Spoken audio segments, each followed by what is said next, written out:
ఈరోజు ఆదివాసీల భవిష్యత్తు ఇండియా బ్లాక్ మీద ఆధారపడి ఉంది. ఈ 10 ఏళ్లలో ఏం చేశాడు మోడీ? అభివృద్ధి అన్నాడు 2014లో, అడ్రస్ లేకుండా పోయింది అభివృద్ధి. 2019లో ఉగ్రవాదాన్ని నిర్మూలిస్తా అన్నాడు, ఉగ్రవాదం పేటరేగిపోతా ఉంది. ఇప్పుడు అవన్నీ పనిచేయక ఇప్పుడు మతాన్ని పట్టుకుని ఊగులాడుతూ ఉన్నాడు. హిందువులు, ముస్లింలు, క్రైస్తవులు అంటూ మత విభజన చేసి దేశాన్ని చీల్చి బలహీనపరిచి మన దేశాన్ని అంతర్జాతీయంగా అప్రతిష్ట పాలు చేయడానికి, ఈ దేశాన్ని విధ్వంసం చేయడానికి మోడీ నడుం కట్టాడు. అలాంటి వాళ్ళకు కానీ మనం అధికారం అప్పజెబితే ఇక ఈ రాష్ట్రమే కాదు, ఈ అరకు నియోజకవర్గమే కాదు, నామ రూపాలు లేకుండా పోతుంది. ప్రపంచంలో తలెత్తుకునే విధంగా మన దేశం తయారవుతుంది. అంతేకాదు ఈరోజు బీజేపీ అభ్యర్థిగా మన ముందుకు వచ్చారు. ఇక్కడ అరకు వ్యాలీని ఆర్ఎస్ఎస్ వాళ్ళు ఇక్కడ తిష్ట వేసి గిరిజన ప్రజల్లో మత విద్వేషాలు రగల్చి మరో మణిపూర్ కింద దీన్ని మార్చాలని చూస్తున్నారు. ఈ కుట్ర ఎదుర్కొని తీరాలి. అందరం ఒక్కటే, బాయి బాయి ఆదివాసులు మీరు చేల్చలేరు అని చెప్పని పాఠం నేర్పించాలి. ఇక్కడ బీజేపీకి తరిమి కొట్టాలి. ఇక్కడ అభ్యర్థికి ఇక్కడ అడుగు పెట్టే అవకాశం లేకుండా చేయాలి. బీజేపీ అభ్యర్థి కొత్తపల్లి గీత గారు, ఆమె గీత దాటింది అవినీతిలో. ప్రజలు చీకొడుతున్నా వచ్చి ఇక్కడే వచ్చి నేను తెచ్చ వేస్తానని చెప్పి చెబుతా ఉంది. అబద్ధాలు చెబుతా ఉన్నారు, అబద్ధ ప్రకటనలు చేస్తున్నారు. కులం మార్చేశారు. ఈ బ్యాంకులకి వచ్చినటువంటి ఎన్నో డిఫాల్ట్ కేసులు అన్నీ ఎదుర్కొంటూ ఇట్లాంటి వాళ్ళకి దేశం అప్పచెప్పేది. బీజేపీ వాళ్ళు వచ్చిన ఈ గత 5 ఏళ్లలో రెండోసారి వచ్చిన తర్వాత వేల కోట్ల రూపాయలు ఎన్నికల బాండ్ల పేరుతోటి దిగమింగేశారు. అవినీతి డబ్బునంతా దిగమింగేశారు. సుప్రీంకోర్టు మొట్టికాయలు వేసినా సరే ఈరోజు ఆ వేల కోట్ల రూపాయలు ఇవ్వటం మరి తిరిగి ప్రజలకు ఇవ్వటాన్ని నిరాకరిస్తూ ఉంది. చరిత్రలోనే అత్యంత పెద్ద కుంభకోణం ఈ ఎన్నికల బాండ్లు తీసుకొని ప్రజల యొక్క ప్రయోజనాలన్నీ పణంగా పెడుతున్నారు. మన గిరిజనుల హక్కుల్ని పణంగా పెడుతున్నారు. ఇలాంటి అవినీతికర బీజేపీ పరిపాలించే హక్కు లేదు. అందుకనే వాళ్ళు పెట్టిన అభ్యర్థులందరూ అవినీతి పరులే. పెద్ద పెద్ద కోటీశ్వర్లకు టికెట్లు ఇచ్చారు. ప్రజలకు సేవ చేసేవాళ్ళకి కాదు, ప్రజలకు నమ్రతగా ఉండేవాళ్ళకి కాదు. డబ్బులుంటే చాలు ఓట్లు కొనుక్కొని గెలవచ్చు అనుకొని వచ్చేటువంటి వాళ్ళకి సీట్లు ఇచ్చారు. ఇలాంటి వాళ్ళని గెలిపిస్తే అరకు పార్లమెంటరీ నియోజకవర్గమే అడ్రస్ లేకుండా పోతుంది. అందుకని ఇక్కడ మన హక్కులను కాపాడుకోవడానికి బీజేపీని ఇంటికి సాగనంపాలి. బీజేపీకి మద్దతు ఇస్తూ ముందుకు వచ్చిన తెలుగుదేశం వాళ్ళు చెప్పాలి బీజేపీతో ఎందుకు పెట్టుకున్నారో. రాష్ట్రాభివృద్ధి కోసమే అన్నాడు చంద్రబాబు నాయుడు గారు. ఈ రాష్ట్రానికి ఏం చేసింది బీజేపీ? రాష్ట్రానికి ద్రోహం చేసి వెన్నుపోటు పొడిచినటువంటి బీజేపీతో కలిసి మీరు ఎలా రాష్ట్రాన్ని అభివృద్ధి చేస్తారు? ప్రత్యేక హోదా ఇవ్వలేదు, విభజన హామీలు అమలు జరపనటువంటి మాట తప్పి మనకు ద్రోహం చేసినటువంటి బీజేపీ వాళ్ళ చేతులు పట్టుకొని మీరు ఏ విధంగా మీరు రాష్ట్రాన్ని అభివృద్ధి చేస్తారని అడుగుతున్నాను. తెలుగుదేశం రాష్ట్రం అభివృద్ధి చేయడానికి కోసం కాదు. వాళ్ళు ఈరోజు చంద్రబాబు నాయుడు గారు కూడా కేసుల నుంచి బయటపడి బెయిల్ మీద ఉన్నారు. జగన్మోహన్ రెడ్డి గారు బెయిల్ మీదే ఉన్నారు. చంద్రబాబు నాయుడు గారు బెయిల్ మీదే ఉన్నారు. ఈ బెయిళ్ల మీద ఉండే ముఖ్యమంత్రులు ఈ రాష్ట్రాన్ని ఏ విధంగా ఉద్ధరించగలరని చెప్పని కోరుతా ఉన్నాను. అందుకనే ఇప్పుడు 2014 కాదు ఇది, ఆ రోజు రాష్ట్ర విభజన అయిపోయింది.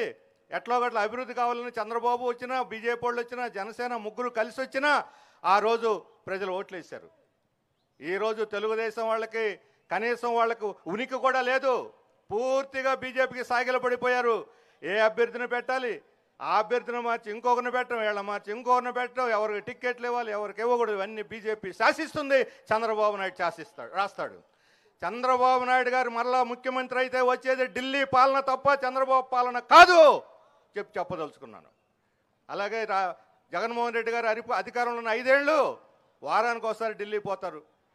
ఎట్లా ఒకటి తన మీద కేసులు మాఫీ చేసుకోవటానికి, లేకపోతే అవినాష్ రెడ్డి మీద ఉన్నటువంటి వాళ్ళని అరెస్ట్ చేయకుండా చేసుకోవటానికి, వీటి మీద రాయబారాలు నడపడానికి తప్ప ఒక్కసారైనా సరే ఇక్కడ ఉన్నటువంటి ఈ అరకు లోయ అభివృద్ధి గురించి ఒక్కసారైనా ప్రధానమంత్రి మాట్లాడారా నేను అడుగుతా ఉన్నాను. జీవో నెంబర్ 3 ఉంది సుప్రీంకోర్టులో. ఎప్పుడైనా ఒక పిటిషన్ వేసి దీన్ని రద్దు చేస్తాను కానీ ప్రయత్నం చేశారా? గిరిజన యువతకి వాళ్ళు చేసేటువంటి న్యాయం ఇదేనా అని చెప్పి అడుగుతా ఉన్నాను. ఇక్కడ అసలే డిఎస్సీ లేదు. పెట్టగా 5 ఏళ్ల తర్వాత పెడితే 540 ఉద్యోగాలు ఉంటే అందులో 38 ఉద్యోగాలు గిరిజనులకి. ఏమిటండి గిరిజన ప్రాంతంలో గిరిజన యువతని ఉద్ధరించే తీరు ఇదేనా? ఈరోజు షెడ్యూల్ 5 ఉంది మనకు రక్షణగా. మొత్తం రాజ్యాంగాన్నే ధ్వంసం చేయడానికి, మార్చేయటానికి బీజేపీ పూనుకుంది.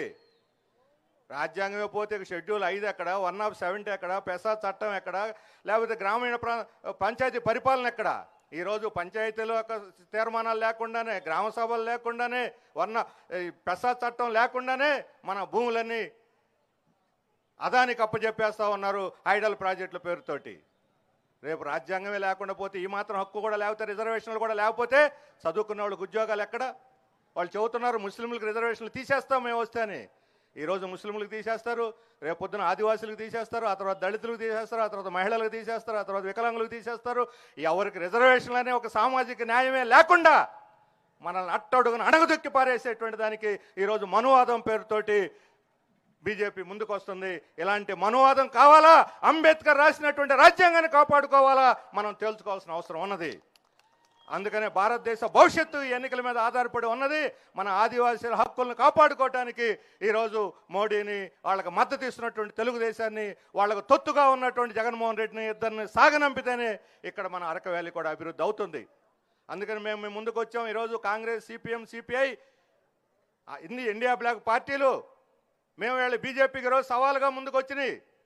బీజేపీ ఇంటికి పోవడం ఖాయం అయిపోయింది, ఓటమి భయం ఎదుర్కొంటున్నారు, ఓడిపోతామని తెలిసింది. అందుకనే ఈరోజు మత ఘర్షణలు పెంచి, విద్వేషాలు పెంచి ఓట్లు లాక్కోవాలని చెబుతున్నారు.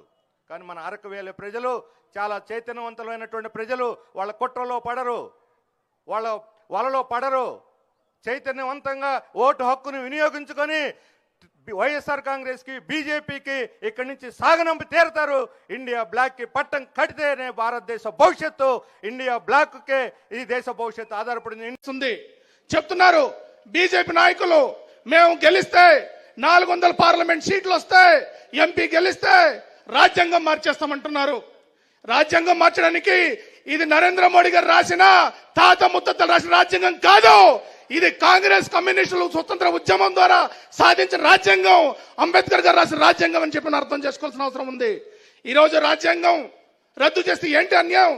దళితులకు అన్యాయం, గిరిజనులకు అన్యాయం, మహిళలకు అన్యాయం, మైనారిటీకి అన్యాయం. ఈ భారతదేశంలో కష్టం వచ్చింది, అన్యాయం వచ్చిందని మాట్లాడే పేదలందరికీ అన్యాయం. అటువంటి ప్రజాస్వామ్యం, అటువంటి లౌకిక తత్వం, అటువంటి డెమోక్రసీ ఈరోజు భారత రాజ్యాంగంలో ఉన్నప్పుడు అటువంటి రాజ్యాంగాన్ని మార్చేస్తామంటే ఈరోజు కాంగ్రెస్ పార్టీ కానీ, సిపిఎం పార్టీ కానీ, ఇండియా కూటమి పార్టీ చూసి ఊరుకోం, తిరుగుబాటు చేస్తామని చెప్పి సందర్భంగా మీ అందరికి హెచ్చరిక చేస్తున్నాం. మీ అందరూ ఒకటి గమనంలో పెట్టుకోండి. 2004లో డాక్టర్ వైఎస్ఆర్ రెడ్డి నాయకత్వంలో, వైఎస్ రాజశేఖర రెడ్డి నాయకత్వంలో సిపిఎం, కమ్యూనిస్టులందరూ కలిసి ఆ రోజున్న బీజేపీని ఇంటికి తోలేసాం 2004లో. ఈ ఎన్నికల్లో కూడా రిపీట్ కాబోతుంది. కాంగ్రెస్, సిపిఐ, ఇండియా కూటమి ద్వారా నరేంద్ర మోడీని గుజరాత్ తరలించడానికి సిద్ధంగా ఉన్నారన్న విషయాన్ని మీరంతా అర్థం చేసుకోవాలి. కాబట్టి రాబోయే కాలంలో మనందరూ కూడా ఐక్యంగా ఈ రాజకీయ కుట్ర నిర్బంధాన్ని వ్యతిరేకంగా మనంతా ఉద్యమించాల్సిన అవసరం ఉంది. అప్పుడే మన జీవో నెంబర్ 3 వస్తుంది, అప్పుడే మన 170 అమలు అవుతుంది, అప్పుడే మన గిరిజనులకు రక్షణ ఉంటుంది, అప్పుడే మన హైడ్రో పవర్ ప్రాజెక్ట్ లాంటి మన సంపదని ఈరోజు